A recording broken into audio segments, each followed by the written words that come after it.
Fala pessoal, beleza? Nessa aula a gente vai dar continuidade ao estudo da hidrostática e a gente vai ver algumas leis chaves aqui, beleza? Então, na outra aula sobre hidrostática, a gente introduziu alguns conceitos básicos, na forma de pressão, densidade e etc.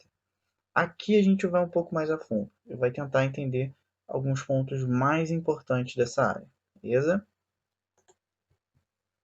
Então, a primeira coisa que a gente vai buscar entender é a lei de Stevens, né? O que diz a lei de Stevens, né? A lei de Stevens relaciona como a pressão aumenta conforme a gente aumenta a profundidade dentro de um líquido. Então, vamos pensar de forma intuitiva. Quando a gente avaliou a pressão atmosférica, né, em um dado momento, a gente falou a respeito do peso do gás que existe sobre a gente, né, devido à atmosfera. Então, a gente falou que existia uma pressão associada a esse peso sobre o nosso corpo. Daí veio a ideia da pressão atmosférica. Então, vamos pensar agora que, além do peso da massa gasosa da atmosfera, quando a gente mergulha no mar ou numa piscina, no lago, etc., a gente ainda tem o quê? A massa de água agora sobre a gente. Então, a gente tem dois pesos de dois fluidos.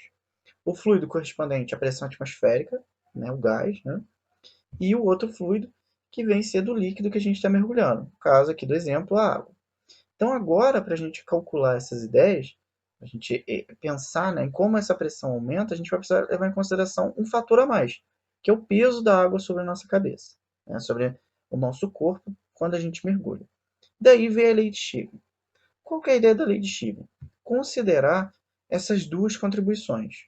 O peso, a pressão, né, exercida pelo peso da atmosfera, né, dos gases que compõem a atmosfera, mais agora a pressão exercida pelo peso do líquido sobre a nossa cabeça. E aí a gente tem a lei de Stevens.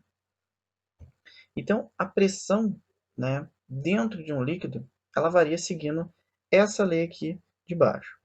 A pressão em um dado ponto, né, interno ao líquido, no nosso caso aqui nessa figura seria o ponto 2 ou 3, ela pode ser calculada a partir da contribuição da pressão atmosférica, que está sobre essa superfície aqui, mais esse outro lado, né, nessa soma, esse outro pedacinho, que diz para a gente exatamente o peso da coluna do líquido sobre esses pontos, que é o μgh, onde μ é a massa específica do líquido, que muitas vezes vai ser confundida com a densidade, então a gente pode ver essa expressão aqui como sendo D, sem problemas, a aceleração da gravidade local e a profundidade h. Então, para a gente calcular a pressão no interior de um líquido, basta usar a lei de Stevens, tá bom? Um detalhe importante, aqui a gente tem dois pontos que estão sobre uma mesma linha horizontal. Independente, né, do que a gente tem aqui, as pressões nesses dois pontos estão em equilíbrio. Por quê? Pela lei de Stevens, a gente percebe que essa pressão ela só varia com a profundidade. Então, tanto o ponto 2 quanto o ponto 3 estão sobre uma mesma profundidade. A gente pode pensar dessa forma, né? Isso significa que a pressão nesses dois pontos são iguais, tá bom? Então, o que diz a lei de Stevens, né? A diferença de pressões, né, entre dois pontos de um líquido em equilíbrio é igual ao produto da diferença de níveis entre esses pontos, que seria o nosso H, pela massa específica do líquido, ou a densidade, pelo módulo da aceleração da gravidade. Em outras palavras, a pressão a uma certa profundidade, H, depende da pressão atmosférica, né? Lembra que é o 10 a quinta newton por metro quadrado, isso é um valor tabelado, é nível do mar, né? Mais a massa específica do líquido, ou a densidade, vezes a aceleração da gravidade, vezes a profundidade h. Então percebe que a pressão ela varia linearmente com a profundidade. Conforme essa profundidade aumenta, a pressão também aumenta na mesma proporção. Beleza? Então essa é a lei de Stevens. Outra ideia bastante importante aqui na hidrostática é o princípio de Pascal. É uma ideia teórica, mas que tem algumas aplicações práticas. Então, o que diz o princípio de Pascal, né? Qualquer variação de pressão em um ponto de um fluido é transmitida integralmente para todos os outros pontos da mesma massa fluida. O que isso significa, né? Quando você tem um objeto, pensando assim, que está prensando um fluido, né? Você exerce uma pressão sobre um certo ponto, A. Conforme você aumenta essa pressão nesse ponto, esse aumento vai sendo transmitido para todas as outras partes desse fluido. E isso tem uma aplicação bastante interessante. Esse aqui é a famosa prensa hidráulica. Essa prensa hidráulica, né, ela usa diretamente o princípio de Pascal, né, dentro da sua ideia. Você tem uma ligação direta entre duas áreas, onde você tem áreas de tamanhos diferentes, né? Então você tem bitolas diferentes, digamos assim, né, se for um cano. E aí o que que acontece? Conforme você aumenta a pressão na região 1, por exemplo, essa pressão vai ser transmitida integralmente por esse fluido que preenche e conecta essas duas regiões. Isso é baseado na ideia do princípio de Pascal, que se eu aumento a pressão em um lado, essa pressão vai ser transmitida pelo fluido até outra região. E aí tem uma aplicação bastante importante aqui, que é, como eu disse, a prensa hidráulica. Então, a prensa hidráulica, baseada nessa ideia, né? A prensa hidráulica, apesar do nome, ela tem várias aplicações, né? Então, por exemplo, o elevador hidráulico, o freio hidráulico do carro, a direção hidráulica do carro, todos esses caras, né? Qual que é o intuito deles? É diminuir o esforço do motorista, por exemplo, né?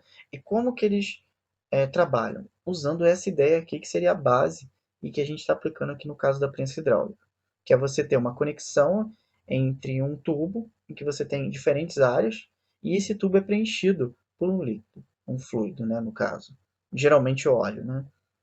E por conta dessa diferença de área, você tem um esforço menor para realizar uma determinada tarefa.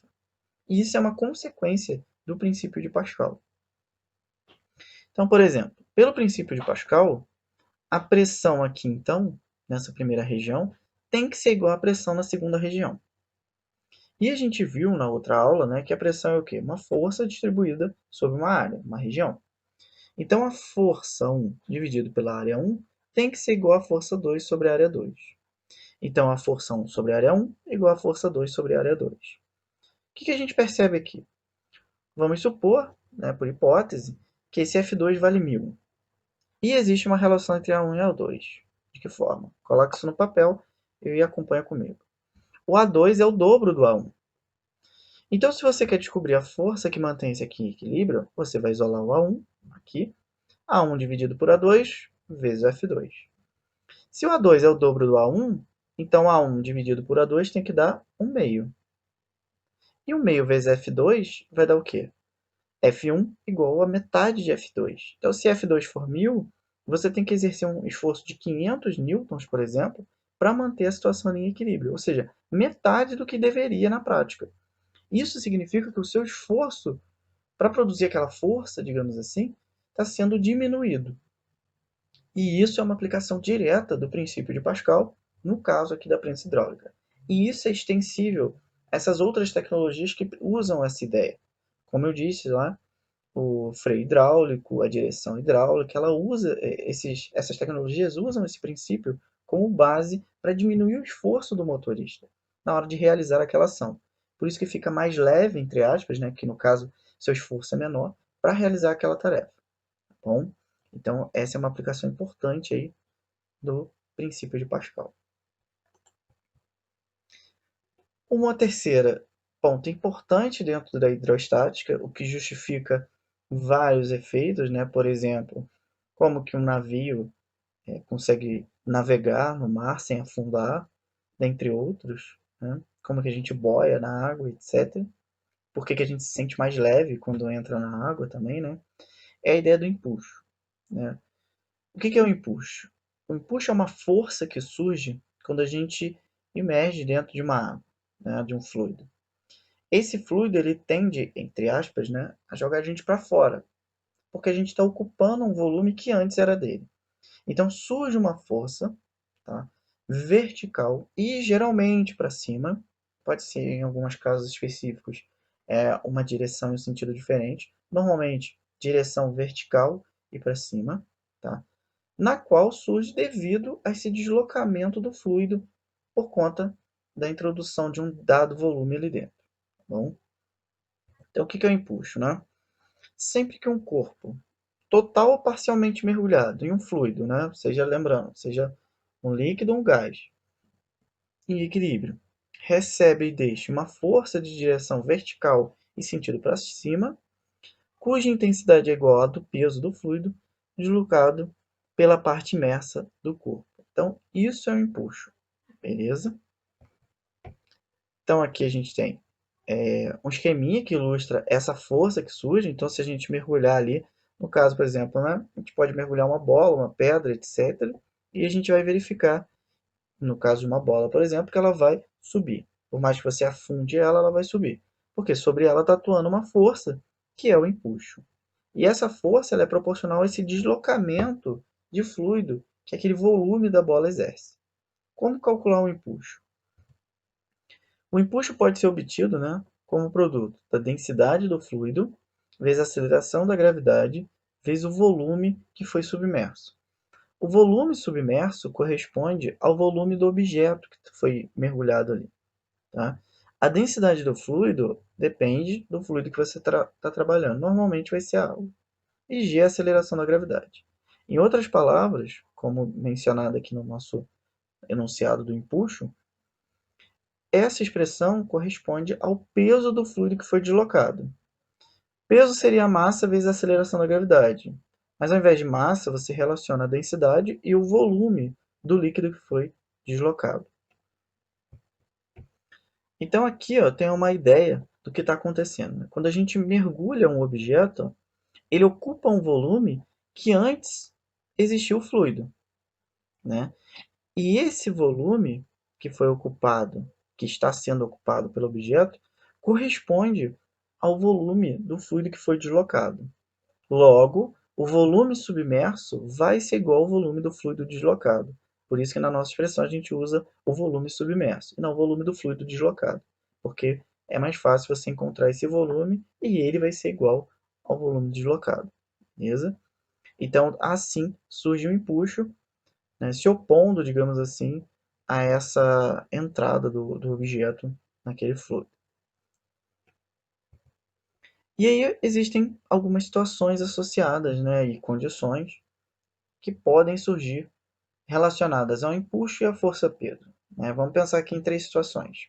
Quando você joga uma pedrinha na piscina, essa pedra vai direto lá para o fundo da piscina. Né? Quando você joga uma bola dentro da água, o que acontece com essa bola? Ela pode afundar parcialmente e voltar e ficar na superfície, certo? E quando você mergulha, você consegue, por exemplo, ficar em um meio termo. Você não vai direto para o fundo, né? E nem fica na superfície. Você tenta se equilibrar ali no meio termo quando você está nadando, né? Então existem três situações em que a gente pode relacionar o empuxo e a força-peso, tá? Então aqui está ilustrado essas três situações, A, B e C. Todas elas estão representadas o peso e o empuxo, lembrando que o peso sempre apontando para o centro da Terra, e o empuxo, nesses casos aqui, direção vertical e para cima. Tá? E aí, por exemplo, a primeira situação está representando um vetor peso maior do que o empuxo. O que significa isso? Que o peso do objeto que você está trabalhando ali é maior do que o empuxo. Essa situação corresponde à situação da pedrinha. Então você taca uma pedra, como o peso dela é maior do que o impulso que ela sofre, ela vai continuar descendo. Né? Claro que aí a gente percebe que ela vai um pouco mais devagar, porque o peso ali está sendo o quê? Diminuído.